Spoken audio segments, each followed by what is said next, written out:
तो देखिए, हम सब लोग जानते हैं कि ये हमारा शरीर बना है प्रधान से या महतत्व से कह लीजिए, और वो महतत्व को प्रधान से महतत्व बनाने में मुख्य कारण कौन है? महाविष्णु। अब आप समझ रहे हैं कि हमारे जो भी वस्तु हमारे पास है, उसके स्वामी सीधे कौन है? महाविष्णु। और महाविष्णु के अवतार है अद्वैताचार्य।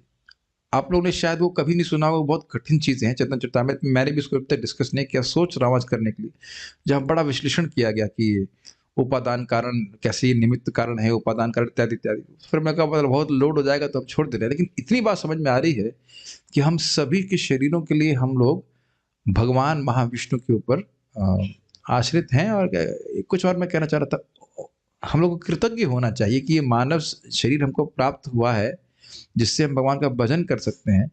इसके लिए सीधे महाविष्णु रिस्पॉन्सिबल है। इट्स वेरी उस दृष्टि से देखिए तो अद्वैताचार्य जी का कितना महत्व है।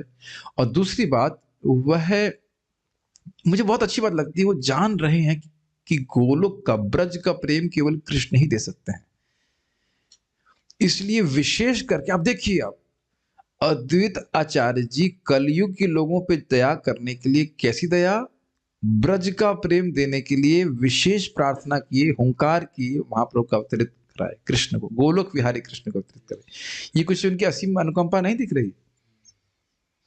तो आप लोग चैतन्य भागवत पढ़ेंगे तो उसमें पूरे पूरे चैप्टर्स हैं, ग्लोरीज ऑफ अद्वैत आचार्य। बोले इच्छा हो रही है कि आज शाम को देखते हैं, फिर उसी पे कुछ चर्चा करते हैं। उसमें फिलोसफिकली भी बहुत बातें, अच्छी अच्छी बातें मालूम चलती हैं। चैतन्य चरितामृत तो हम पढ़ा ही चुके हैं, चैतन्य भागवत की इच्छा है, लेकिन जो भी है, लेकिन ये बात मुझे लग रही थी कि हमारे हाथ पैर जो कुछ भी हैं, वो एक एक वस्तु के लिए हम महाविष्णु के प्रति हमें कृतज्ञ होना चाहिए, उनका उपकार है हमारे ऊपर। और दूसरा चीज, हमको बहुत बड़ी शिक्षा दे रहे हैं, जिसके द्वारा हम लोग भक्ति के सुख का अनुभव कर सकते हैं। क्या है श्लोक? चैतन्य दास मोहि चैतन्य दास, चैतन्य दास तारा सेवा के दासेरे दानुदास। कि मैं चैतन्य महाप्रभु का दास हूँ, चैतन्य महाप्रभु का दास हूँ, चैतन्य महाप्रभु का दास हूँ, उनके दासों का दास हूँ। ये दासत्व की भावना ही जीव को भक्ति में सुख का अनुभव कराती है।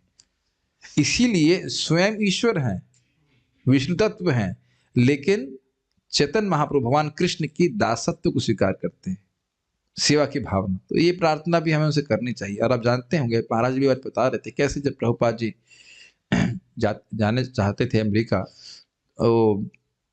अद्वैताचार्य जी की जो समाधि है, वहां जाकर सफाई भी करते और फूट फूट कर रोया करते थे। तो वहां पे भी जो पुजारी था, कोई था, उनसे पूछा कि आप क्यों रो रहे हैं? तो कह रहे हैं कि मेरे गुरु महाराज ने मुझे एक असंभव कार्य दिया है, जिसको मैं मानता हूं कि मैं असमर्थ हूं करने में।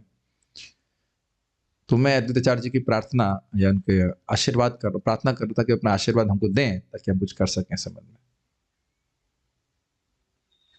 बहुत अच्छा है। और एक और इंटरेस्टिंग है कि अद्वैताचार्य जी देखे कि कहे कि देखो, यदि भगवान कृष्ण को मैं अवतरित नहीं करा पाया, तो अब मैं फिर चक्र चलाऊंगा, चक्र लेकर के जितने भी नास्तिक हूं सबको मार डालूंगा। Fortunately succeeded. वो भाग्य अच्छा था कि उन्होंने महाप्रभु को अवतरित करा दिया, नहीं तो कुछ और ही चक्र चल रहा होता है। It's wonderful, we owe so much to him. तो देखते हैं शाम को कुछ बहुत अच्छे, बहुत स्वीट पास टाइम्स भी हैं। एक पास टाइम बताना चाह रहा हूँ, फिर शाम को बताएंगे कि हमेशा नित्यानंद महाप्रभु उनके चरणों की धूल लेते। एक बार जो लोग शाम को, रात के समय श्रीवास ठाकुर का कीर्तन करते थे, तो उस दिन अद्वैताचार्य इनकी चरण की धूल ले लिए। और महाप्रभु कहते हैं कि अरे मुझे हरिनाम में कुछ सुख नहीं मिल रहा है, हरिनाम में कुछ सुख नहीं मिल रहा है। तो अद्वैताचार्य जी कहते हैं, क्यों, तुम ही चोरी कर सकते हो? हमारे पास चोरी करने का सिस्टम नहीं है क्या? हम भी चोरी कर सकते हैं। तो अद्वैताचार्य कहते हैं, महाप्रभु कहते हैं, अरे हरिनाम में सुख नहीं मिल रहा है, मैं जी नहीं सकता। फिर बाहर चले गए, कोई ढूंढ नहीं पा रहा है। फिर अद्वैताचार्य जी को भी नहीं ढूंढ पा रहे, ऐसे करके बड़े दुखी होते हैं। तो उसके आगे क्या होता है, उसके लिए आप सुनिएगा शाम को। बहुत अच्छे अच्छे पास टाइम से। एक और बहुत अच्छा है, चंद्रशेखर आचार्य जी के यहाँ पे ड्रामा हो रहा होता है, तो अद्वैताचार्य जी, दाढ़ी तो है ही लंबी उनकी, सबको ऐसे ऐसे ऐसे करके घूम रहे हैं, ऐसे बहुओं को ऐसे घुमा घुमा करके इधर देख रहे हैं, सावधान, सब लोग सावधान ऐसे करके। तो अब है सबसे सीनियर डिवोटी, लेकिन इतना वो लोग विनोद करते हैं, इतना मस्ती कर रहे हैं, this is amazing. Let's see how much we can discuss, but now focus on this. पढ़िए, इस हम लोग यहाँ पे बात कर रहे थे श्री भगवान की सृष्टि के। हाँ, ये भौतिक सृष्टि बहुत न्यूनतम अंश है भगवान की शक्ति का, और इसका बृहत्तर विशाल अंश है आध्यात्मिक सृष्टि। उसके बारे में हम सुनेंगे। उसे गोलोक, क्या गोलोक कहते हैं, वैकुंठ कहते हैं। इस भौतिक प्रकृति के परे We have remembered Advaitacharya what you can do. Let's start. हाँ, इस भौतिक प्रकृति के परे एक श्रेष्ठ आध्यात्मिक प्रकृति है, जैसा कि श्री कृष्ण भगवत गीता में कहते हैं। मैं बोल रहा हूँ, भूमिरापो नलो वायुः निरापो नलो वायुः खम मनो बुद्धिरेव च खं मनो बुद्धिरेव च अहंकार इति यं मे अहंकार इति यं मे भिन्ना प्रकृतिरष्टधा। भिन्ना प्रकृतिरष्टधा। तो ये श्लोक बस सब जानते हो कि नहीं जानते हैं, तो हम समझा रहे हैं। थोड़े स्पेलिंग मिस्टेक्स है। My dear editor, I think there is some problem from my side, क्योंकि वो इस फाइल को आपको अपडेट कर देना चाहिए था। मैं बार बार वही फाइल खोल लेता हूँ, उसमें श्लोक गलत निकलता है। भगवान की दया से हमने पारायण किया तो हमें श्लोक पता है। ये भूमि नहीं है, भूमि है। भूमि, आप, आप मतलब जल, अनलह मतलब अग्नि, वायु का मतलब वायु, खम मतलब आकाश, मन, बुद्धि और अहंकार। आप लोग बहुत भोलेपन से इसको समझ रहे हैं ना। कृपया गीता भूषण देखिएगा, इसमें कितने हैं तत्व? 8, और वो 24 गिना दिए इसमें। हाँ, हम पढ़ा चुके हैं, आप देखिएगा उसमें। कोई बात नहीं, just to keep things simple. इतियम इति अयम में भिन्ना प्रकृतिरष्टा, ये सारे 8 तत्व मुझसे मेरी भिन्न प्रकृति हैं। अब भिन्न क्यों हैं? जरा भगवान के स्वरूप को विचार कीजिए। भगवान है सत, तो उनसे भिन्न का अर्थ क्या हुआ? असत, यानी पूर्णतः भिन्न, कोई साम्यता नहीं है, और बिल्कुल अलग। अच्छा, उसके बाद चिद है, और ये शक्ति कैसी है? अचिद, अलग हो गया। और आनंद, तो इसमें तो निरानंद। लेकिन मैं है भगवान की ही। और इस पे मायावादी लोग बड़ी अजीब सी बातें कहते हैं कि भाई ये भगवान चिन्मय है तो इससे भौतिक शक्ति कैसे आती है? वो आती की बात नहीं, वो है ही हमेशा से। Does it make sense? आप सुन चुके हैं कि माया भी शाश्वत है और भगवान भी शाश्वत है। तो भगवान की ये नित्य भिन्ना शक्ति है, ऐसे समझ लीजिए। ये शाश्वत अनादि काल से अचित असत निरानंद है, और अनंत काल तक ऐसी ही रहेगी। ये समझ पा रहे हैं? ऐसा नहीं कि भगवान परिवर्तित होकर के माया के रूप में है। क्यों वो कहते हैं कि जगत में इतने सारे परिवर्तन हो रहे हैं, तो इसका मतलब भगवान परिवर्तनशील है। लेकिन नहीं, शक्ति परिणामवाद, भगवान नहीं परिवर्तित हो रहे, उनकी इच्छा से, उनकी शक्तियों में जो शाश्वत है उनमें परिवर्तन हो रहा है। एक छोटा सा एक उदाहरण समझ सकते हैं। जैसे हम रोटी बनाते हैं, तो रोटी में आटे का ही परिवर्तन किया जाता है, उस व्यक्ति में परिवर्तन नहीं आता है। एक मोटा मोटा उदाहरण बता रहा हूं मैं, है ना। तो अपनी शक्ति से उधर कर देता है, तो वो तो आटा पहले से विद्यमान है ही। गेहूं से आटा, तो गेहूं एक शक्ति, तो गेहूं से आटा, आटा से फिर रोटी, और उसके बाद बहुत सारे पराठे और बहुत सारी चीजें बन सकती हैं। एक मोटा मोटा उदाहरण दे रहा हूं। तो भगवान की जो भिन्ना माया शक्ति है वो नित्य विद्यमान है। अब देखिए, लोग कितनी सी छोटी सी बात नहीं समझ पाते। एक व्यक्ति ने, भक्त ने पूछा कि जब जीव भगवान के पास जाता है तो क्या उसका मन नहीं होता है? क्या उत्तर है? इस पर आप ही पूछ रहे थे कौन? अच्छा, अभी सामने बैठे, मैं भूल गया किसने पूछा था। तो क्या देखो कि अब लोग सिंपल सा श्लोक अगर गीता का समझेंगे तो स्पष्ट समझ में आ रहा है, ये भौतिक प्रकृति है और आध्यात्मिक प्रकृति, उसमें यहाँ वो जड़ पदार्थ कुछ भी नहीं है। तो मन तो यही छूट जाता है, मन, बुद्धि, अहंकार जो भी है वो तो कवरिंग यही छूट जाता है। और व्यक्ति आध्यात्मिक शरीर में भगवान के पास जाता है, तो वो उसके आध्यात्मिक हाथ, पैर, मन, बुद्धि सब कुछ है। लेकिन वो उनका स्वरूप ऐसा नहीं जैसे हमारा ये शरीर। एक बात यहाँ पे आ रही है, मैं, हाँ पूछ लीजिए, फिर मैं पूछ पाऊंगा। हाँ बोलिए। प्रभु, ये सारे एलिमेंट्स जो हैं, मन, बुद्धि, अहंकार, हमारी सेटल बॉडी, ये कहाँ पे छूटती है और परमात्मा कहाँ पे छूटते हैं? देखिए, इसका वर्णन हम नहीं समझ पा रहे हैं कि कहना क्या। देखिए, आप कहेंगे कहाँ छूटती है। अजामिल का उदाहरण समझ लीजिए, आसानी समझ में आ जाएगा। अजामिल और नारद जी, 2 उदाहरण हम जानते हैं कि नहीं? नारद जी क्या कहते हैं, न्यपतित पांच भौतिक, मेरा पांच भौतिक शरीर, इसका अर्थ है सूक्ष्म शरीर भी, वो सब समाप्त हो गया उधर और मुझे पार्षद का देह प्राप्त हो गया। तो यानी यही छूट जाता है तुरंत। हाँ, महत्व नहीं कहा, मतलब ऐसा नहीं कि ऊपर जा करके, अगर सीधे सीधे समझें तो वैकुंठ से विमान आता है, ये शरीर खत्म, आध्यात्मिक शरीर प्राप्त, अब चले जाते हैं। एक दूसरा आप अजामिल का भी ही देखते हो, गंगा जी में गए, शरीर छूटा, आध्यात्मिक शरीर प्राप्त हुआ। तो अगर कहा जाए कहाँ होता है तो यही होता है। और आध्यात्मिक शरीर में परमात्मा की जरूरत नहीं है। क्यों? क्यों बताइए क्यों? क्योंकि वहाँ कृष्ण हमारे नित्य संगी सामने विराजमान है, तो अलग से भगवान के एक्सपेंशन की क्या आवश्यकता। ये भी सही है, उत्तर तो सही है। और कुछ चीजें, यस, इस जगत को भोगने के लिए भगवान अगर परमात्मा के रूप में ना हो तो जीव नहीं कर सकता है, ये बात है। ठीक है, तो परमात्मा तो कहीं कहीं इसमें लिखा कि परमात्मा ब्रह्म ज्योति में चले जाते हैं, जो भी होता, मतलब पूछ लीजिएगा परमात्मा जब जाएंगे क्या टेंशन है। लेकिन ये स्पष्ट है कि हमारा स्थूल और सूक्ष्म शरीर आध्यात्म जगत में नहीं जाता है, कांट कैरी एनी बैगेज। अब एक केस में विशेष बन रहा है ध्रुव महाराज का, जहां पे उनका शरीर परिवर्तित हो जाता है आध्यात्मिक में। अब वो पता नहीं कैसे होता है, लेकिन जो भगवान की इच्छा से कभी कभी ऐसा भी होता है, प्राय ऐसे ही होता है कि शरीर छोड़ देते हैं और आध्यात्मिक शरीर प्राप्त होता है और भगवान के पास चले जाते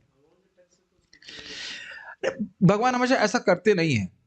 ध्रुव महाराज का केस विशेष है, हर बार ऐसा नहीं करते हैं, प्राय ऐसे होता है कि भक्त का शरीर छूटता है भगवान के। नहीं नहीं, प्रहलाद महाराज को टच नहीं किए। अब वो कहना हमारे लिए मुश्किल है। अब अभी मुझे पहली बात तो प्रहलाद महाराज तो अभी भी हैं, अभी तो गए नहीं है। और प्रहलाद महाराज यहाँ भी हैं और आध्यात्मिक जगत में है। यदि क्वेश्चन थोड़ा सा बुद्धि से बिठाना मुश्किल होगा। अब महाप्रभु कह रहे हैं सनातन गोस्वामी आपका शरीर चिन्मय है, फिर भी समाधि है ना सनातन गोस्वामी जी की, कैसे समझेंगे? लेकिन ये मैं वहां से बोल रहा हूँ, चक्रवर्ती पास बात को बोलते कहीं कहीं जैसे भगवान दिखाते हैं कि वही शरीर स्पिरिचुअल हो गया, और कहीं दिखाते हैं नारद जी केस में कि भाई ये शरीर छोड़कर चले गए। ये हम लोग 6.2.9-10 में पढ़े, जिसमें स्मृति हो रही है एकदम एंड में, कहीं थोड़ी थोड़ी बात बता रहे थे। ये भगवान की इच्छा, वो सब कुछ कर सकते हैं, ऐसा कोई नहीं दिक्कत है। ठीक है, मैं इस सब बातें क्यों डिस्कस कर रहा हूँ, ये भिन्ना प्रकृति है, इसका कोई प्रवेश आध्यात्मिक जगत में नहीं। इस बातें बोलने जड़ प्रकृति है, वहां पे भी पृथ्वी जल है, लेकिन वहां का पृथ्वी जल जो है वो सब कुछ चिन्मय है। चिंतामणि प्रकर सद्म सुकल्प वृक्ष इत्यादि। कल्प वृक्ष है तो अब इस तरह का वृक्ष नहीं जैसे यहाँ पे आपको दिख रहा है। अब यहाँ का मतलब ऑब्वियसली वृंदावन धाम की बात नहीं कर रहा हूँ, लेकिन हाँ, प्रभुपाद समझ बड़ा अच्छा कह रहे थे कि जितना हमारी चेतना शुद्ध हो जाएगी उतना वस्तुओं की आध्यात्मिकता या आध्यात्मिक गुण हमको समझ में आ जाएगा। मतलब को समझ रहे, कुछ कोई है शक्ति भगवान की जो ढक रही है वस्तुओं के आध्यात्मिक स्वरूप को। Are able to catch that? आप जैसे जानते हैं ना, ब्रह्मा जी थे और भगवान के पास थे, वो देख पा रहे, लेकिन अन्य ब्रह्मा नहीं देख पा रहे हैं। तो वही योग माया की कवरिंग है, जिससे हमको लग रहा है कि हम देख रहे हैं, लेकिन हम देख नहीं पा रहे ठीक से। विषय छाड़िया कभी शुद्ध हबे मन, कभी हम हेरिपु श्री वृंदावन। श्री वृंदावन को सच्चे स्वरूप में व्यक्ति अभी नहीं देख पा रहा है। तो खैर, कहने का बस ये अर्थ था यहाँ पे कि ये सब जड़ है और इसका प्रवेश आध्यात्मिक जगत में नहीं है। कई बार आपने सुना होगा कि हम एक वृंदावन के ऊपर एक लेयर है, उस लेयर के ऊपर हम रह रहे हैं, अभी वृंदावन में प्रवेश नहीं कर पा रहे हैं। तो वो लेयर जो है योग माया की है। आप नहीं समझ पा रहे बात को। जैसे आपने सुना है ना, उपास टाइम जब ब्रह्मा जी भगवान कृष्ण के पास गए थे और उन्होंने पूछा कौन से ब्रह्मा, तो उन्होंने फिर उनको बुलाया। कथा जानते हैं, चैतन्य चरितामृत की कथा है। और ब्रह्मा जी कहने के पहले उन्होंने कहा क्या बात है, कैसे आए? तो कहे पहले ये बताइए कि क्या और भी ब्रह्मा हैं? तो अब भगवान ऐसे आंखें बंद की तो बहुत सारे ब्रह्मा आए। आप जानते हो, शिव जी बहुत सारे आए, इंद्र आए, और वो हमारे ब्रह्मा से इतने बड़े थे कि ब्रह्मा जी खरगोश जैसे लग रहे थे। Quite an amazing thing, Brahma ji खरगोश जैसे दिख रहे थे। मान लीजिए हम लोग कहीं बैठे हो मंगल आरती में, सारे वो निग्रोज है ना, अफ्रीका वाले, 8 फीट वाले, 7 फीट वाले, तो हम लोग ये कहाँ आ गया मैं, सारे वो होंगे। तो वो भी छोटा, फिर भी अब खरगोश नहीं लगोगे, एकदम लग रहा है। तो सोचो कितने बड़े। लेकिन अद्भुत बात क्या थी बताइए? अद्भुत बात, एको ब्रह्मा ही समझ नहीं रहे थे कि दूसरे लोग वहां पे। सारे ब्रह्मा जी सोच रहे हैं कि मैं 1-to-1 बात कर रहा हूं कृष्ण से। वो ये भी नहीं देख रहे कि उनके ब्रह्मांड का शिव जी भी आए हैं। तो अब आप समझ रहे हैं एक ही समय में भगवान किस प्रकार से म्यूट कर सकते हैं, किसी का वीडियो ऑफ कर सकते हैं। इसे नहीं, कार्बन कॉपी आप नहीं कह सकते। सबको यही लग रहा है कि कृष्ण हमारे ब्रह्मांड में आए और पूछ भी रहे हैं, ठीक है आप? तो कहते हैं कि जब जब से आप हमारे ब्रह्मांड में आए हैं हम लोग विजयी हो रहे हैं। और प्रपद वहां स्पष्ट लिखते हैं कि हर प्यार भी है उसमें, हर ब्रह्मा को यही लग रहा था कृष्ण हमारे ब्रह्मांड में एक ही समय में। तो आप मेरी बात समझ रहे हैं, इस जड़ प्रकृति का आध्यात्मिक प्रकृति से कोई संबंध नहीं है। और ये हमको कवर की रखी है, आध्यात्मिक स्वरूप जो है वस्तुओं का वो हमें दिखता नहीं। ठीक है, पढ़िए आगे इसको। हाँ, और इससे अलग हम लोगों का वर्णन कर रहे हैं भगवान तटस्था शक्ति का। अपरिमितस्त्वन्या अपरिमितस्त्वन्या प्रकृतिम होना चाहिए, प्रकृतिम विद्धि में पराम। प्रकृतिम विद्धि में पराम। मे का डॉट प्रकृतिम का डॉट में पे चला गया फिसल करके। जीवभूतां महाबाहो जीवभूतां महाबाहो येदं धार्यते जगत्। येदं धार्यते जगत्। पढ़िए। पृथ्वी, जल, अग्नि, वायु, आकाश, मन, बुद्धि और अहंकार, ये मेरी भिन्न भौतिक 8 शक्तियों के 8 रूप हैं। हे महाबाहु अर्जुन, इस अपरा जड़ प्रकृति के अतिरिक्त मेरी एक परा चेतना प्रकृति भी है, जो वे सब जीव हैं जो भौतिक अपरा प्रकृति से संघर्ष कर रहे हैं तथा ब्रह्मांड को बनाए रख रहे हैं। अब इसका विचार समझिए, बहुत सुंदर उदाहरण इसी श्लोक पे प्रभुपाद जी कहते हैं कि एक बार इससे पहले मैं क्या कहते हैं, मैं उससे कुछ एक रहस्य बताना चाह रहा हूँ। जब मैं श्रील प्रभुपाद जी का लेक्चर कुछ सुन रहा था तो मुझे बहुत स्ट्राइकिंग बात लगी जो मैं भी कुछ बोलने वाला हूँ, और उसको मैंने 5-6 लोगों को बोल दिया, इसलिए याद रहता है। एक डिवोटी पूछ रहे थे कि कैसे याद रहता है, समझ में आया? यहाँ पे भी जब हम किसी की निंदा करते हैं तो 2-4 लोगों को बोले तब जो है बात स्थिर होती है, मन में ज्ञान स्थिर होता है ना कि उसके बारे में क्या क्या बोला था, है ना? और कई कई बार बोलते हैं तब ज्ञान ठहरता है इसके बारे में। हो क्या रहा है कि मान लीजिए आज मैंने कुछ बोला और आपने शेयर नहीं किया तो वो गायब हो जाता है। मेरे ख्याल से जानकी माता जी आपको अनुभव हो रहा होगा कि बार बार बोलने से और रोज क्लास आप डिस्कशन करने से वो बातें याद रहती हैं। हाँ भी नहीं बोल रहे हैं, can't you not your head? हाँ, फ्रैक्चर तो नहीं है गले में, कोई उसे लगाता नहीं रखा। अरे भाई सत्यापित करोगे तब तो ये लोग कुछ बोलेंगे। ये मेरी बात नहीं, ये मैंने जानबूझ करके 8 सुना वाली क्लास शुरू करवाई है ताकि आपस में लोग डिस्कस करें, चाहे वो कुछ गलती भी करें लेकिन डिस्कस करेंगे तो चीजें और हृदय में जाएंगी। माता जी ने पूछा था कि भाई वो आपने बिजली वाला उदाहरण दिया था ना, इलेक्ट्रिसिटी वाला, समझ में नहीं आया। जब मैं क्लास में बोल रहा था, जब दे रहा था पहली बार, तब आपने नहीं कहा था कि नहीं समझ में आया, और जब क्लास देने लगे तब समझ, अरे नहीं समझ में आया। बात डिस्कशन का बहुत फायदा होता है। तो अगर आप सीखना चाहते हैं कि क्या बोला जा रहा है तो तुरंत शेयर किए, अरे ये इस पर कितनी सुंदर बात बोली। अब देखिए प्रभुपाद जी इस पर क्या बोला। प्रभुपाद उसको बहुत सुंदर तरह से समझा रहे हैं, कह रहे हैं कि वे सब जीव हैं जो भौतिक अपरा प्रकृति से संघर्ष कर रहे हैं तथा ब्रह्मांड को बनाए रखें। हम सब लोग ब्रह्मांड उठाए हुए हैं, एटलस हैं हम। क्यों भैया, आपको क्या लग रहा है पृथ्वी आपने उठाया हुआ है क्या? हम मृदंग उठा ले, ये बहुत बड़ी बात है कि नहीं? हम लोग पृथ्वी उठाए हुए हैं, तो क्या अर्थ है इसका बताइए। बड़ा सुंदर अर्थ प्रभुपाद जी कहते हैं कि देखो भाई फैक्ट्री है, तो फैक्ट्री को कौन चला रहा है? वर्कर्स चला रहे हैं। वर्कर नहीं हो तो फैक्ट्री नहीं चलेगी ना। स्कूल कौन चला रहा है? स्टूडेंट्स चला रहे हैं, टीचर चला रहे हैं। तो आप किसी भी संस्था को देखिए, इंस्टीट्यूशन को देखिए, तो एक जीवात्मा है और वहां वस्तु में, उन दोनों के संयोजन से वो वस्तु चल रही है। समझ में आया? कितना सुंदर, कितना क्लियर उदाहरण है। जेल कौन चला रहा है? कैदी चला रहे हैं। आप कहेंगे कैदी चला रहे हैं, आप नहीं मानेंगे, लेकिन एक्चुअली अगर कैदी ना हो तो जेल की कोई जरूरत नहीं है। लेकिन प्रभुपाद जी देखिए कितना सुंदर क्लियर कर रहे हैं, चला तो रहे हैं लेकिन संघर्ष करते हुए। देखिए कितना सुंदर अनुवाद प्रभुपाद ने दिया यहाँ पे। ऐसा नहीं कि अब चलो अब चलाए राम से, प्रकृति तुम्हारी बात सुनेगी। नहीं, भौतिक प्रकृति आपकी बात नहीं सुन रही है। आज एक भक्त ने पूछा, प्रभु जी गवर्नमेंट की टैक्सेशन है कि यह भी कष्ट है? हमने कहा आदि भौतिक कष्ट अन्य जीवों के द्वारा कष्ट है ना। कोई व्यक्ति, हमारे एक वक्त बता रहे थे, उनको कहने बहुत सैलरी मिलती, 30% टैक्स अमेरिका में। अरे कितना दुख लगेगा ना। वैसे आप ये मान सकते हो कि मेरी सैलरी वो कट के ही है जितनी मिल रही है, वो आप मान सकते हैं, बट स्टिल कितना दुख लगेगा ना। किन लोगों को, उन लोगों को पैसा देने के लिए जो कुछ करते थे। बहुत सारे तथाकथित सोशल वेलफेयर करते, लेकिन 30% अधिक कमा रहे हो तो 30% दो। स्ट्रेंज। इंडिया में वैसे कुछ है ना, मतलब 47%।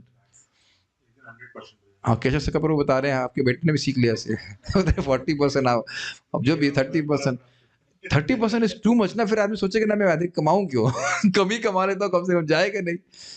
तो ये सब कष्ट है ना, संघर्ष, प्राप्ति में संघर्ष, उसके बाद उसको भोगने में संघर्ष, और छीनने का संघर्ष, संघर्ष ही संघर्ष चल रहा है।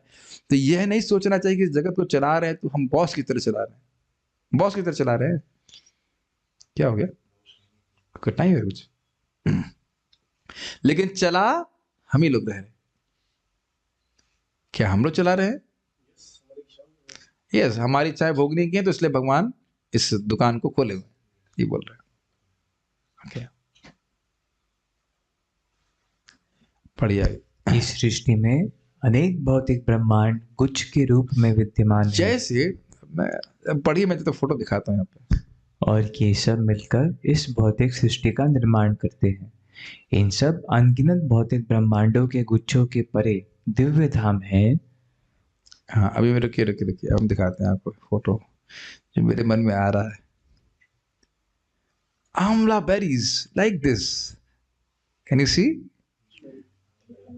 जूम पे नहीं देख पा रहे होंगे, एनीवेज, सॉरी, जूम पे देख पा रहे होंगे। Can you see this zoom, आंवला बेरीज लाइक दिस, इस तरह से ब्रह्मांड क्लस्टर किए हुए काफी महत्वपूर्ण है, इज इट नॉट? ऐसे में एक अच्छी बात ये कि भले बाकी कुछ लगे खट्टा बहुत है आंवला बहुत खट्टा होता है, बाकी तो फायदेमंद है, ठीक है, लेकिन आंवला 3 दोषों को समित करता है और ये जगत हमको 3 तापों को देता है। आयुर्वेद पढ़ने के फायदे हो रहे नए नए एग्जाम्पल से, बट ये पढ़ करके एकदम से मेरे में नहीं आ रहा। गुच्छ, मैंने आंवला का गुच्छा देखा तो उसमें बिल्कुल गोल गोल गोल गोल ब्रह्मांड है। क्या महत्व है बताइए। और इस भौतिक सृष्टि का निर्माण करते हैं। हाँ, और इन सब अनगणित भौतिक ब्रह्मांडों के गुच्छों के परे दिव्य धाम है। तो अर्थ समझ ही रहे होंगे। प्रपात बोलते हैं बुलबुले की तरह है। बुलबुले याद है आपको? यस। बहुत सुंदर फोटो भी यहाँ पे प्रस्तुत की गई है। आप इसमें देख सकते हैं कि ऊपर की ओर गोलोक धाम जो कमल के आकार का है, उस तरह से बताया गया राधा कृष्ण का धाम। उसके बाद अन्य भगवान के विस्तार है, आप देख पा रहे हो वैकुंठ के, उसमें बहुत सारे वैकुंठ हैं, और उस हर वैकुंठ में भगवान विष्णु मुख्य देवता के रूप में है, अधिष्ठाता देवता के रूप में है। फिर ब्रह्म ज्योति दिख रही है, वह भगवान श्री कृष्ण के दिव्य धाम से आई हुई। Beautiful picture by devotees. कितनी पता नहीं, हम तो पहले रखते थे अपने इसमें, जब मैं बेस में था, ये फोटो हम लोग लगा के रखे थे। अगर रोज फोटोज को देखे तो व्यक्ति को याद रहेगा कि हमें पहुंचना कहाँ है। आपने देखा भी होगा इस जगत में लोगों को जब कुछ गोल सिद्ध करना होता है तो उसे लिख लेते हैं, व्हाटएवर, आईएएस बनना है या कुछ भी करना है बड़ा इनावर्ट रहते। तो कुछ कुछ दिख पा रहा है, बहुत छोटा ही फोटो है, बहुत बड़ा फोटो नहीं दिखा पाएंगे। और उसके बाद वो दिखा रहे हैं बड़ा बड़ा, एक्चुअली इतना बड़ा है नहीं, लेकिन कहते हैं उसको जूम इन किया हुआ है। तो ब्रह्मांड है, और ब्रह्मांड नहीं, क्षमा कीजिएगा, भौतिक जगत है जो ब्लैक ब्लैक दिखाई पड़ रहा है, वो कारण सागर कहा जा रहा है, और उसी में अनेक अनेक ब्रह्मांड बुलबुले की तरह तैर रहे। तो आप समझते हो कि इस प्रकार की बात को या चर्चा सुन करके हम भौतिक विषय आसक्ति को छोड़ने के लिए प्रेरित होते हैं, भले छोड़े नहीं तुरंत, है कि नहीं?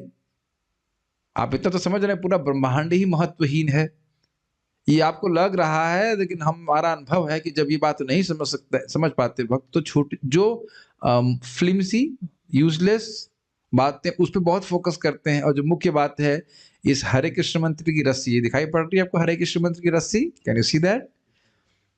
आप देख रहे हैं हरे कृष्ण मंत्र बहुत बहुत महीन लिखा हुआ है, बहुत छोटी सी पतली सी रस्सी है जो गोलोक से, हाँ लता कह लीजिए, जो भी कह लीजिए, यहाँ पे हरे कृष्ण मंत्र को एक रस्सी की तरह दिखाया है जिसका उच्चारण करके जीव खिंच करके वापस भगवान के पास चला जाएगा। बहुत अच्छा ये पिक्चर बनाई। तो भक्त को भगवान के धाम वापस जाने की लिए कमर कस लेनी चाहिए और अपना सूटकेस भी कस लेना चाहिए। ये समझ में आ रहा है? सूटकेस जैसे कहीं जाना है तो सूटकेस में आप पूरा घर का सामान तो नहीं रख सकते, सारे बर्तन सारा गद्दा स्वाभाविक सी बात है। ये भी नया उदाहरण अच्छा आ रहा है कि भाई अब कहीं जाना है तो अब सूटकेस गद्दा वद्दा लेके जाना तो बड़ा कठिनाई है। आप सिंपल जानते हैं जो आप भक्ति यहाँ कर रहे हैं यही काम आने वाली है, कैरी फॉरवर्ड, एंड इस जन्म में नहीं तो अगले जन्म में जब भी हो, लेकिन गोलोक की प्राप्ति करनी है। एक बात मुझे आ रही है तो मैं बोल देता हूँ कि बहुत बार लोग कंफ्यूज हो जाएंगे मैं कहना क्या चाह रहा हूँ। देखिए हम जब बार बार कह रहे हैं कि हम लोग देहाध्यास से ग्रसित हैं, जो कि हैं, लेकिन हमको ये बार बार सोचते नहीं रहना है कि हम देह के अध्यास से मुक्त कैसे होंगे, अपने को देह मानने से कैसे मुक्त होंगे। ये हमारा साध्य नहीं है। हमारा गोल जो उद्देश्य है भगवान की भक्ति प्राप्त करना है। ये जो अविद्या के कारण हो रहा है, जैसे भक्ति बढ़ेगी अपने आप एज अ साइड प्रोडक्ट देह अध्यास से आपको देह अध्यास से मुक्त कर देगी। प्रेमा भक्ति जहां होते अविद्या विनाश जाते, और उसका प्रभाव कैसे दिखेगा? भगवान की भक्ति में रुचि। मैं फिर से रिपीट कर रहा हूं, हमारा गोल बड़ा क्लियर है, भगवान की भक्ति में हम रुचि कैसे और अधिक जागृत कर सकें। ये समझ में आ रहा है? आप जान रहे हैं ना, अनर्थ निवृत्ति, उसके बाद निष्ठा आसक्ति, निष्ठा रुचि आसक्ति भाव, ये क्रमशः अधिक अधिक भक्ति की रुचि की अवस्थाओं को सूचित करता है। ये समझ में आ रहा है? तो इसके लिए आप लोग को हताश होने की जरूरत नहीं प्रभु जी, हम तो अभी भी अपने को शरीर मानते हैं। उधर मत टेंशन लीजिए आप, बस इतना देखिए कि कृष्ण कथा में कितनी रुचि हो रही है, कृष्ण नाम में कितनी रुचि हो रही है, कृष्ण की सेवा करने की कितनी इच्छा बढ़ रही है। वो जैसे जैसे टेस्ट बढ़ता जा रहा है उसका मतलब है अविद्या नष्ट हो रही है, अविद्या नष्ट हो रही, तो अपने आप एक दिन आपको समझ में आ जाएगा कि हम शरीर बिल्कुल कैसे नहीं है। ये मैं पॉइंट आ रहा है, अब इस बात को समझना जरूरी है, तो हमारा संघर्ष समाप्त हो जाएगा। ठीक है, ओके, तो पहुंचना है यहाँ पे, यस। तो ये सब आध्यात्मिक जगत है जिसका उल्लेख भगवत गीता में भी है। मेरे पीछे बोलिए, ना तद्भासयते सूर्यो न तद्भासयते सूर्यो न शशांको न पावकः न शशांको न पावकः यद्गत्वा नानिवर्तन्ते यद्गत्वा न निवर्तन्ते तद्धाम परमं मम। तद्धाम परमं मम। ना तद्भासयते सूर्य, वहां सूर्य प्रकाशमान की प्रकाश की आवश्यकता नहीं है। न शशांक को, न वहां चंद्रमा की प्रकाश की आवश्यकता है, न पावक, न अग्नि के प्रकाश की आवश्यकता है। यद गत्वा न निवर्तन्ते, वहां जाने के बाद व्यक्ति दोबारा कभी नहीं आता। कहाँ? तद धाम परमम, परमम मम, मेरा परम धाम। अब ये देखिए, बड़ा लोग इसको घुमा देते हैं, कहते हैं कि हम लोग गोलोक में थे और गिर गए, जब वहां से गिर गए तो हो सकता है दोबारा जाके भी हम वहां पे गिर जाएं। तो उनसे पूछो कि भाई ये कहाँ पढ़ के आए कि आप गोलोक से गिर गए? आपकी संहिता है कुछ? शास्त्र इस बारे में कुछ नहीं कह रहा है कि हम कहां से आ रहे हैं, सीधी बात बोल रहे हैं, अनादिर बहिर्मुख, अनादि काल से हम बहिर्मुख हैं। इस स्वीकार करने में क्या कठिनाई है? भगवान गीता में स्पष्ट बोल रहे हैं, प्रकृतिम पुरुषम चैवा विद्धि अनादि उभावपि। ये भौतिक प्रकृति और इसको भोगने वाला ये जो जीव है, ये दोनों ही अनादि है, ये समझो। ये नहीं समझ में आ रहा है? अब भगवान से बड़ा ट्यूशन मास्टर कौन होगा? उसके बाद भी हमको रिसर्च करने की जरूरत है। आपने सुना ना, परंपरा में ज्ञान स्वीकार करना चाहिए। ये बात भगवान ने बोल दी कि नहीं, अनादिकाल से हम इस जगत में हैं और अनादिकाल से प्रकृति का भोग करने का प्रयास करें। ये एकदम इसको नहीं, इसमें हिलने भी नहीं देंगे जरा सा भी। कोई इफ बैट क्यों क्या किच मिच कुछ नहीं। ठीक, अब दूसरी बात इसमें हम किचमिच नहीं होने देंगे, वो है कि यद गत्वा ना निवर्तन्ते, मानना ही होगा। भगवान बोल रहे हैं, यही अर्थ है यथावत स्वीकार करना, कि वहां चले जाएंगे तो वापस कभी नहीं आएंगे। और इसको श्रीपद रामानुजाचार्य जी बड़े सुंदर तरह से कहते हैं, इसलिए नहीं आएंगे क्योंकि आने का कोई कारण ही नहीं है। जिसने अति सुंदर अति मधुर कृष्ण की प्राप्ति कर ली, वह क्यों आएगा? और इसको एक और एंगल से समझाइए, जैसे समझने का प्रयास कीजिए। जैसे बद्ध जीव अगर भक्ति को प्राप्त ना हो तो उसे कभी इच्छा ही नहीं होती ना भगवान के धाम जाने की। उसके रिफरेंस में सोचिए, गोलोक के पार्षदों को कभी यहाँ आने की बिल्कुल इच्छा नहीं होती, वो दे आर एब्जॉर्ब्ड। प्लीज सुनने का प्रयास, समझने का प्रयास कीजिए। जैसे हम लोग भोग में निमग्न हैं और उस गोलोक की रियलिटी से अनभिज्ञ हैं, ऐसे वो उस लीला में निमग्न है।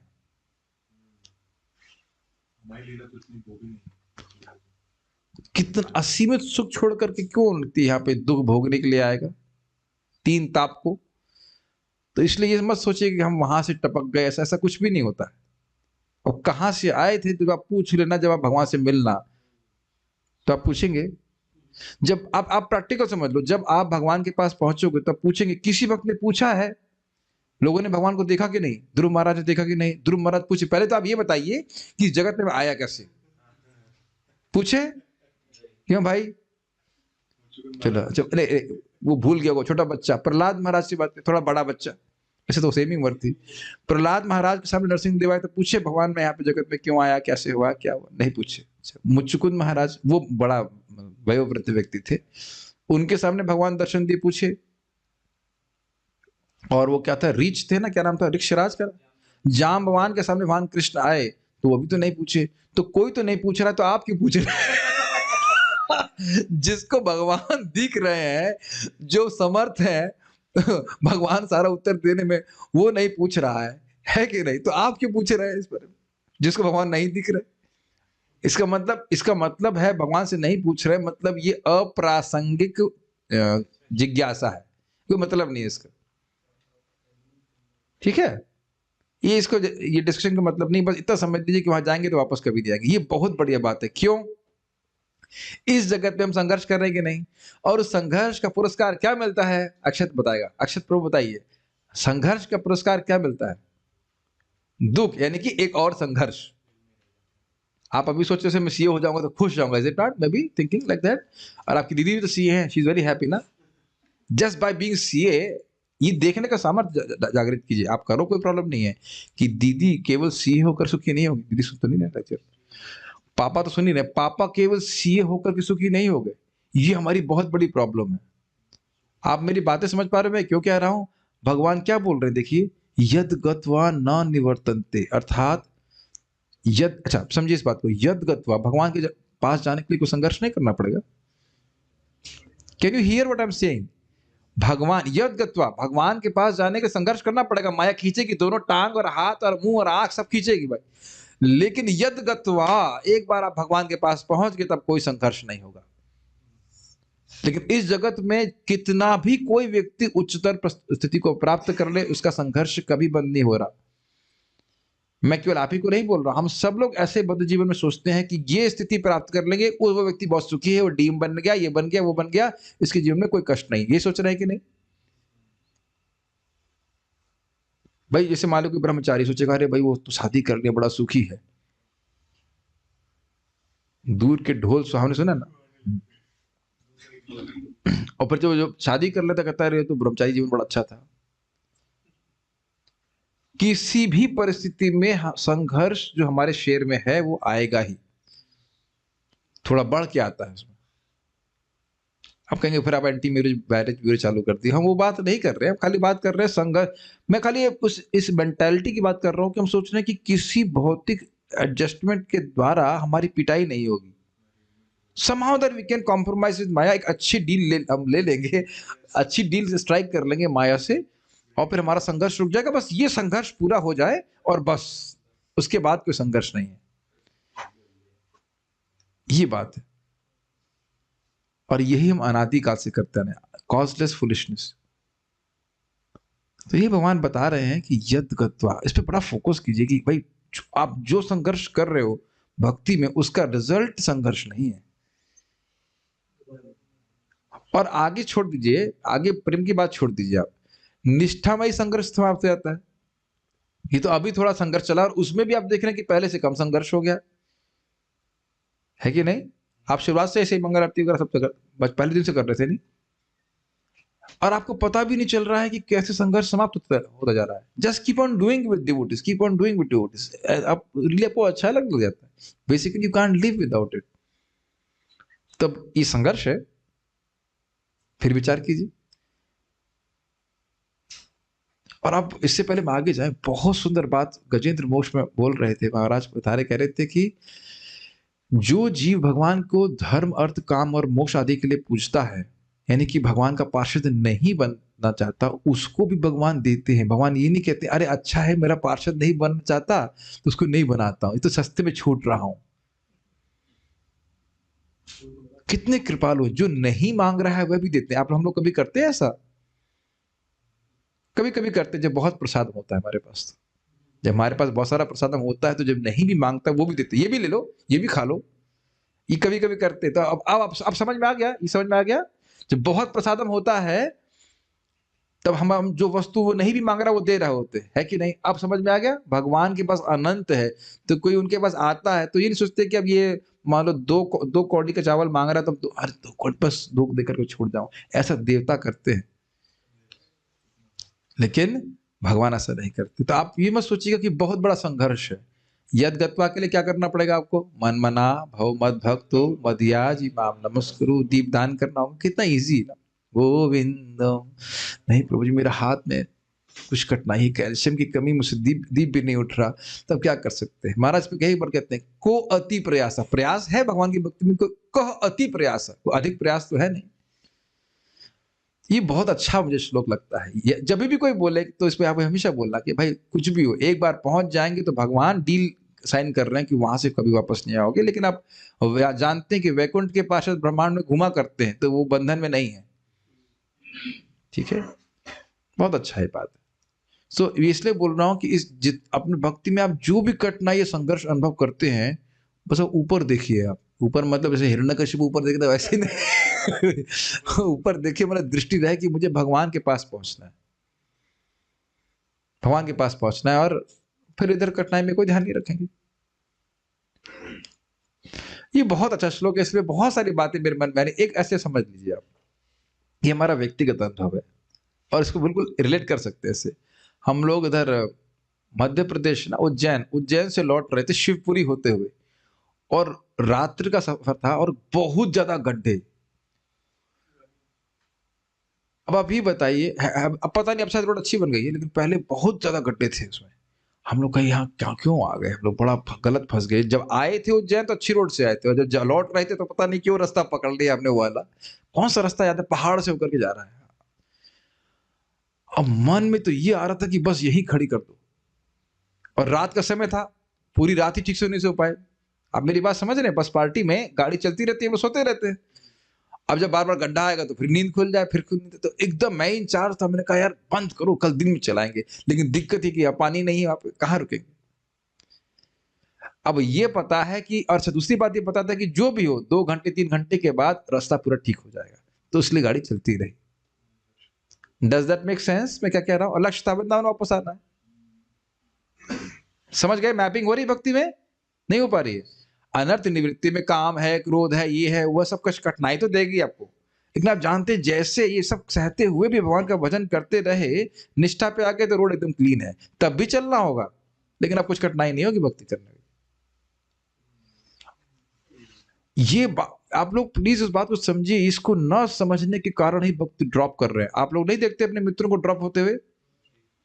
कोई कहेगा मुझे बॉडी बिल्डिंग करनी है इसलिए जब नहीं करूंगा, ये क्या क्या, वो कुछ नहीं है। वो अनर्थ निवृत्ति में जो एक फ्लैट, उसमें ना बहुत कठिनाई आती है इंद्रिय को संयम करने इत्यादि में, उसकी वजह से वो ड्रॉप कर देते हैं। लेकिन उसको नहीं देख पा रहे कि बस ये क्रॉस कर लिया, लाइफ इज इजी। तो भगवान के पास जो यदगत्वा की बात कर रहे हैं, भगवान के पास यदगत्वा जाने में भी आपको केवल अनर्थ निवृत्ति तक ही संघर्ष है, उसके बाद संघर्ष भी नहीं है। तो फिर क्यों नहीं इस पर टिके रहते? Make sense? हमेशा देखा करिए, जब हमसे सीनियर भक्त संघर्ष कर रहे हैं और छोड़े नहीं संघर्ष को, तो हम क्यों छोड़ दें? मैंने रियली एक बहुत वरिष्ठ वैष्णव को देखा, खड़े हो रहे थे, खड़े होकर भी नींद आ रही थी। तो मैंने कहा जब इन्होंने आज तक अपना संघर्ष नहीं छोड़ा है तो हम अपना संघर्ष क्यों छोड़ दें? और उस बीच बीच में पेमेंट भी मिल जाता है, अच्छा जप हो जाता है, टेस्ट हो जाता है, इत्यादि इत्यादि जो भी है। ये बहुत अच्छा श्लोक है, मुझे बहुत बातें कहने के लिए है, अभी उसको आगे बढ़ते हैं। हाँ, एक और बात बताना भूल गया इसमें। वहाँ यहाँ पे प्रपात, पहले अनुवाद पढ़ी हुई समझाता हूँ। मेरा वह परम धाम, मेरा वह परम धाम न सूर्य न चंद्रमा और न अग्नि के द्वारा प्रकाशित होता है। जो मेरे उस परम धाम को प्राप्त कर लेता है वह पुनः इस भौतिक जगत में नहीं लौटता। तो अब इसके एक सीधी अंडरस्टैंडिंग हो सकती है, न वहाँ सूर्य है, न चंद्रमा है, न अग्नि। अब ये बड़ा कंट्रोवर्शियल बात हो जा रही है। देखिए, अगर अग्नि नहीं है, बृहद भागवतामृत में स्पष्ट है कि कृष्ण लौट के आ रहे हैं, सब जानते हैं, तो कोई कठिन बात नहीं, गोलोक की बात है। कृष्ण लौट के आ रहे हैं और माता यशोदा खाना बना रही हैं, श्रीमती राधा रानी खाना बना रही हैं। और आपको ये ध्यान देना होगा कि वहां का स्थान बिल्कुल वैसा ही लगता है जैसे आप बैठे हो यहाँ पे। ये बोला है गोप कुमार जी ने, गाय का आवाज है, इत्यादि इत्यादि, बिल्कुल सेम ऐसा ही लगता है, लेकिन बिल्कुल अप्राकृत। ये स्थान भी वैसा ही है, हम तो देख नहीं पा रहे उसको। Does that make sense? किसी को ऐसा नहीं लगता हम वैकुंठ में बैठे हैं, ये बैंड पे बैठे, ऐसा कुछ नहीं, बिल्कुल गांव जैसा लगता है। माता जी, be prepared for cow dung cakes. अभ्यास शुरू कीजिए आप। वेल, हु नोस, कौन गोपी बनेगा, कौन गोप बनेगा, क्या होगा, वी डोंट नो। तो अब आप बताइए कि गांव की सीनरी है तो उसमें सूर्य ना हो, उसमें चंद्रमा ना हो, भगवान की फिर वो रासलीला कैसी होगी बताइए? और फिर अग्नि नहीं हो तो खाना कैसे पकेगा? क्या इंडक्शन स्टोव पे बना रहे हैं कुकिंग? माता यशोदा इंडक्शन स्टोव पे तो नहीं बना रही है, कंडे से बना रहे होंगे। ये आपको समझना होगा, ये बात, ये नॉर्मल, जैसे बिल्कुल नॉर्मल जीवन लगता है वहां पे, लेकिन वहां का जगत इनके प्रकाश पे आश्रित नहीं, ये कहा जा रहा है। जैसे बोला जाता है वहां पे समय नहीं है, लेकिन ऐसा नहीं है, वहां पे समय है, लेकिन समय वहां पे राजा नहीं है, सेवक के रूप में कार्य कर रहा है। थोड़ा अंतर समझ लीजिएगा, ठीक है? जो जगत में आपको दिख रहा है वो सब कुछ वहां पे भी है, मच्छर भी होंगे, सब कुछ होंगे, लेकिन खून नहीं पिएंगे। ऐसा कह सकते हैं, ठीक? ओके।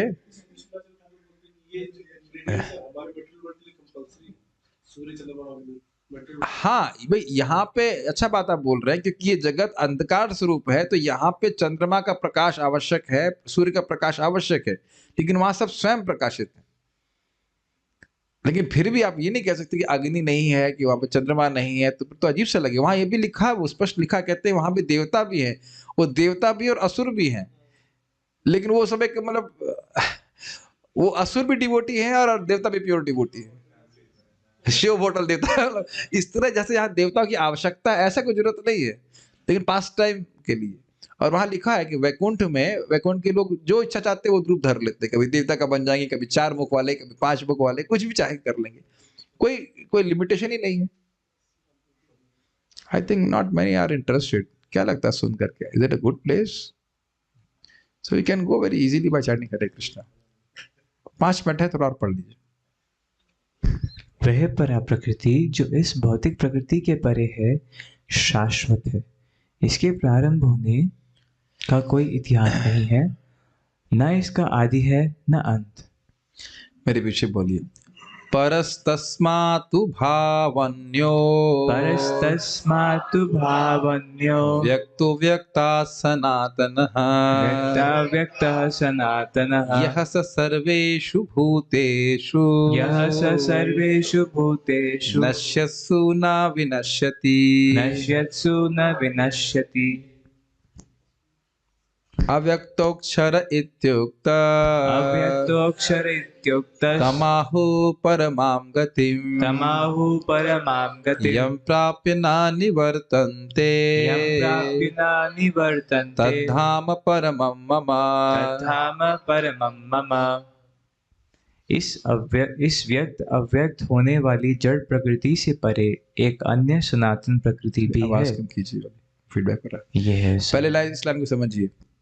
अव्यक्त मतलब प्रधान, जब आप वहां पे नाम और रूपों के भेद को नहीं देख रहे हैं। ये हमने श्रीमद् भागवत में समझाया था, इस जगत में नाम और रूप के अलावा आप क्या देख रहे हैं?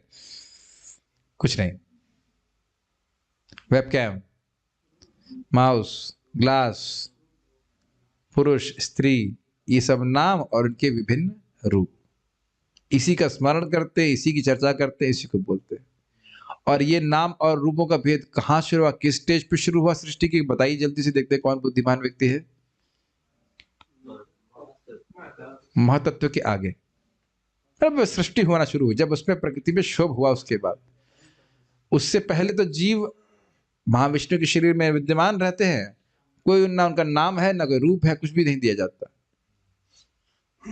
तो ये हो गया अव्यक्त अवस्था। और व्यक्त आप देख रहे हैं जगत के रूप में व्यक्त है, इसमें अलग अलग नाम है, अलग अलग रूप है। यस, तो ये जड़ प्रकृति की कांस्टेंट साइकिल है। प्रपंच अवस्था, निष्प्रपंच अवस्था, प्रपंच निष्प्रपंच, बार बार ये होता ही रहता है। पिटारा खुल गया, पिटारा बंद कर दिया, पिटारा खुल गया, पिटारा बंद कर दिया, ऐसे होता रहता है। तो इससे परे सनातन प्रकृति, अर्थात जहां भगवान के धाम में भगवान के भक्त हैं, भगवान हैं और नित्य लीला में संलग्न रहते हैं। यस, पढ़िए प्रभु, एक बार प्रधान और महतत्व का डिफरेंस क्लियर कर देंगे? देखिए, प्रधान, पहले तो समझे, प्रधान जो अव्यक्त है, और प्रधान में प्रकृति के तीनों गुण। गुड, सीख रहे हैं, सुनने सुनते याद आता है। सतोगुण, रजोगुण और तमोगुण साम्य अवस्था में रहते हैं, बैलेंस 1:1:1। और उस स्थिति में सृष्टि नहीं होती है। तो जब भगवान उसमें काल शक्ति का क्षोभ करते हैं और जीवों को उसमें डालते हैं, तो जब क्षोभ हो जाता है तो गुण डिसबैलेंस होना शुरू होते हैं, और वहां से फिर सृष्टि होती है, वह भी काल शक्ति के द्वारा कंट्रोल होकर। ठीक है, और उसमें फिर जीवों की जो इनकी कर्म थे, उनकी इच्छाएं थी, वासनाएं थी, उसके अनुसार उनको शरीर प्राप्त होते जाते हैं। वो ब्रह्मा जी फिर देते हैं उसके बाद। ठीक है। इस व्यक्त अव्यक्त होने वाली जड़ प्रकृति से परे एक अन्य सनातन प्रकृति भी है। वह सर्वोपरि तथा अविनाशी है। इस जगत के नष्ट हो जाने पर भी यह उसी तरह बनी हुई रहती है। उस परम धाम को अव्यक्त और अक्षर कहते हैं, और वही परम गंतव्य है। गंतव्य मतलब जहां जाना चाहिए, और कहीं लोफरबाजी करते हुए घूमने की जरूरत नहीं है। समझ में आया? हम लोग की बड़ी इच्छा होती है, चलो भाई टिम्बकटू देख के आए। ऐसे नाम ले रहा हूँ। अर्थात एक हमारे रघुपति प्रभु बोल रहे थे कि वह भी यूरोप गए थे माता जी के साथ, तो बोले हमें तो कोई अंतर लगा नहीं, सब स्थान वैसा ही होता है। और ये आप बहुत माइन्यूटली देखना, जिसमें रात में हम लोग जब करते देखा, वो अदिति कृपा माता जी की बहन वहां पे है कनाडा में, तो उनका घर भी तो वैसे ही दिखते है। थोड़ा अच्छा हो सकता है तो वही लकड़ी के, सब लकड़ी फकड़ी से बना हुआ, और तो कुछ नया है नहीं। फिर डिवोटी जो मॉरिशस में आते हैं, हमको पता ना हो कि मॉरिशस में बैठे हैं, तो आपको मालूम तो नहीं चलेगा कि मॉरिशस से, आपको लगेगा यही बरेली की बात। बरेली के वो किसी घर में रह रहे। आप मेरी बात समझ रहे हैं? This is very striking. अगर बात समझ रहे हैं, हम बहुत लोगों की बहुत इच्छा होती है कि हम ये वहां घूमने जाएं, यहाँ घूमने जाएं। रियली कोई व्यक्ति एक सिंपल सा नॉर्मल सा घर हो, लाइट नॉर्मल लगा दे और उसकी सेटिंग करते बरेली वाली, तो आप कहेंगे बरेली में रह रहा है, वो कहें मानेंगे नहीं कि अमेरिका में रह रहा है। और एक और बात इसमें बहुत सुंदर बात, प्रभुपाद कह रहे हैं वही परम गंतव्य, भाई वहीं पहुंचो। और कहीं भी पहुंचोगे तो संघर्ष बना रहेगा, चाहे स्वर्ग में भी पहुंच जाओ, वहां भी भगवान नहीं मिल रहे। आप ब्रह्म भुवनालोका पुनरावर्तिनो अर्जुना माम उपेत्य कौन्तेय पुनर्जन्म न विद्यते। अब ये जो फोटो यहाँ पे रखी गई है कितनी सुंदर है। यहाँ महाविष्णु भी छुपे छुपे दिख रहे हैं, है कि नहीं? ये महाविष्णु भी बादलों के अंदर छुपे छुपे, जबकि वो उससे निर्लिप्त है। हम कहाँ ढूंढिए जरा उसमें। आप, मेरा मन कर रहा था वो जो हम चर्चा कर रहे थे ना, और दूसरा पहले यहाँ पे आगे बात, फिर राधा कृष्ण का दिव्य चमकता हुआ गोलोक धाम, इस पे अगर ध्यान करे व्यक्ति बारंबार, तो स्वाभाविक रूप से अपनी भौतिक इच्छाओं को त्यागने में उसको बहुत सुविधा होगी। कुछ विवेक जागृत हो जाएगा ना, इतनी उत्कृष्ट वस्तु है, तो कहां इस बादल में कीचड़ में हम पड़े रहे, बताइए। कन्फर्म भाई यार, का हो यार। सुन लिया उसने, जूम पे सुन रही लग रहा। कंफर्म करने ब्रज की काव बोली, ओ यस यस। आप लोग ऐसे सोचते नहीं? कितना सुंदर फोटो है। थोड़ा सा भी विश्वास होगा तो बारंबार भक्त इस जगत की फ्लिम्सी सुपरफिशियल बातों के प्रति अनमनस्क होकर के भक्ति करेगा, पार हो जाएगा। और इसके लिए श्रवण बहुत जरूरी, डिस्कशन बहुत जरूरी, बार बार इसको पता आपको भी है, लेकिन बार बार उसका मंथन करते रहना, उसको अब्सॉर्ब करते रहना कि हमें भगवान के पास जाना है, और कुछ काम नहीं हमारे पास, भगवान के पास जाना है, भक्ति करनी, भगवान के पास जाना है, वही परम गंतव्य है। वहां उससे पहुंचे बिना मैं दम नहीं लूंगा। I want compromise for anything less. इससे इससे कम हमने डील नहीं करने वाले। बहुत अच्छा है। अच्छा, एक बात ध्यान रह गई है, उस परम धाम को अव्यक्त कहते हैं। अब दो शब्द आपने सुने, प्रकृति की व्यक्त और अव्यक्त अवस्था और गोलोक की अव्यक्त अवस्था। इसका अर्थ क्या है? देखिए, जब प्रकृति, जड़ प्रकृति की अव्यक्त अवस्था की बात कर रहे हैं तो वहां कोई विविधता नहीं है और वो सब कुछ जड़ है, प्रधान जड़ है। लेकिन जब हम भगवान गोलोक के गोलोक धाम की अव्यक्त अवस्था की बात कर रहे हैं तो उसका अर्थ यह है कि यहां से दिखता नहीं, वो उस जगत में प्रकाशित नहीं है। लेकिन इसका अर्थ ये नहीं कि वहां पे भगवान नहीं है या वहां पे विविधताएं नहीं है, भगवान के पार्षद नहीं है। तो दोनों जगह अव्यक्त शब्द को अलग तरह से लिया गया है। यहां पे जब जड़ प्रकृति की बात कर रहे हैं तो प्रधान भी नहीं दिख रहा है, वो भी हमारी इंद्रियों से नहीं देखा जा रहा, लेकिन वो जड़ है। और हम जब बोल रहे हैं गोलोक अव्यक्त है तो आपको सोचना नहीं होगा कि वो भी प्रधान जैसा है, नहीं, वो बिल्कुल अलग है, वो दिव्य प्रकृति में। Make sense? ये अंतर समझ रहे हैं? ठीक है। प्रधान माया का एक अंग है, जबकि गोलोक में सब कुछ शुद्ध सत्व का बना हुआ है, अगर आपको याद हो या नहीं पता हो तो। दूसरा क्या है? अक्षर। अक्षर का अर्थ क्या है? जिसका क्षय नहीं, कोई ट्रांसफॉर्मेशन नहीं। लेकिन एक है, यद्यपि क्षर नहीं है लेकिन नित्य अधिक नया, नवीन, मधुर होता जाता है, एवर एक्सपैंडिंग से कहा जाए बात है। ठीक है, पढ़िए आगे। वहां जाने वाला उधर से फिर कभी वापस नहीं लौटता। हाँ, अब वह उसके मेरा आगे परम बात, धाम। हाँ, भगवद गीता के 8.20-21 है श्लोक। मैं कभी कभी सोचा करता हूँ कि देखिए, जो लोग भक्ति कर रहे हैं, क्या उनके माता पिता को पता है, चाहे वो भक्त हों चाहे वो भक्त हों, क्या इस बात की अनुभूति कर सकते हैं कि हमारे बच्चे का जीवन कितना ब्राइट है? वो बच्चा भी नहीं समझ सकता है। मैं फिर से बात करूंगा, अभी इसको प्लीज पर्सनली मत लीजिएगा, लेकिन बच्चा, मान लो आपको लग रहा है कि हमारा बच्चा आईएएस बन जाएगा, तो आप सोचेंगे ना कि ब्राइट ब्राइट जीवन है, ये स्वाभाविक है, अपनी कैसे नहीं सोचेंगे। लेकिन कहाँ आईएएस ऑफिसर और कहाँ स्वर्ग का देवता? किसी आईएएस ऑफिसर की चर्चा स्वर्ग में नहीं होती, प्राइम मिनिस्टर की भी नहीं होती। उन्हें कोई चिंता नहीं होती इस समय किसकी सरकार बनी, कुछ नहीं सोचते। जब युधिष्ठिर महाराज थे तब वो बात करते थे, अन्यथा अभी कोई नहीं बात करता है। और स्वर्ग के देवताओं की चर्चा ऊपर के लोगों में कुछ नहीं होती, वो हंसते हैं, क्या ये भोगों में पड़े हुए हैं। और ब्रह्मलोक के लोगों को देखते हैं, वैकुंठ के वासी कहते हैं कितने दुख में है,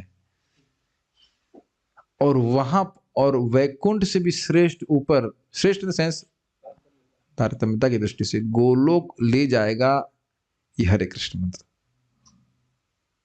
आप श्लोक जानते हो, राधा कृष्ण स्थलम लभेति, जो 32 अक्षरों का महामंत्र जप करता है, बड़ा स्पष्ट, मैं समझ रहा हूँ पद्म पुराण से था, या हम कोट कर चुके हैं जप टॉक में, एकदम स्पष्ट लिखा है, वो करेगा तो है राधा कृष्ण स्थलम लभेत। इतना तो सब संस्कृत समझ ही गए होंगे, वह है क्या करेगा? राधा कृष्ण के स्थल को प्राप्ति करे। तो बोले, एक ही बात बार बार क्यों बोलते हैं? ताकि दिमाग में और घुस जाए और हम दृढ़ता से भगवान का नाम जप करें और अच्छे से नाम जप करें। यही करना, यही करना, यही करना है बस। श्रीमद् भागवत भगवत पढ़ना है, भगवान का नाम जप करना है, भगवान की भक्ति करना है, ये अधिक से अधिक करना है। जितना आपसे बन पड़ता है उससे अधिक ही करने का प्रयास करें कुछ। ये हम खाली बोल रहे हैं। एक बात और बोलने वाला था मैं, क्या जस्ट मिस हो गया। बहुत अच्छी बात थी। Oh, it was so nice. Anyhow, अब याद नहीं आ रहा तो कृष्ण, कुछ बहुत अच्छी बात हम लोगों को शेयर करने वाला था इस संबंध में। जस्ट 2-3 बार मैं सोच रहा था कि आएगा मेरे मन में, मैं बोलूंगा, और फिर वो मिस हो गया। Anyway, whenever Krishna inspires. तो हम लोग सुन रहे हैं कि भगवान के धाम वापस जाने के बाद वापस कभी नहीं आता है। अब उसके बाद धर्म के बारे में बता रहे हैं, कैसे धर्म का अनुशीलन करके भगवान के पास जाया जाता है, उसको हम सुनेंगे आगे। क्या प्रश्न है?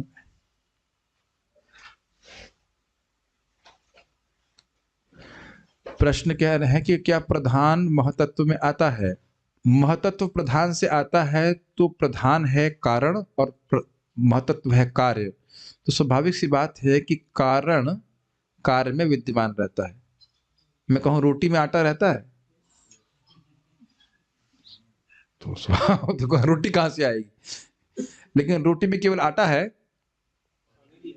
आटा है, पानी है, बस। और आटा है, पानी ही है, अग्नि भी है। वेरी गुड, अग्नि भी है। अग्नि तो आप प्रत्यक्ष अनुभव करते हैं, और वायु भी है, और साथ साथ ये भी उस व्यक्ति का प्रयास भी है जो रोटी बनाया है। ऐसे रोटी नहीं पक जाती है। तो महत्व में बहुत सारी बातें, भगवान की इच्छा शक्ति है, जीव शक्ति है, बहुत सारे मसाले मिलाए हुए इसमें, काल शक्ति है इत्यादि, लेकिन प्रधान भी है इसमें। ओके, ठीक है। ओके, कोमल माता जी को प्रश्न। यस माता जी, but I have to unmute you and also hear speaker. Oops, hold on, रखिएगा, अभी पूछिए।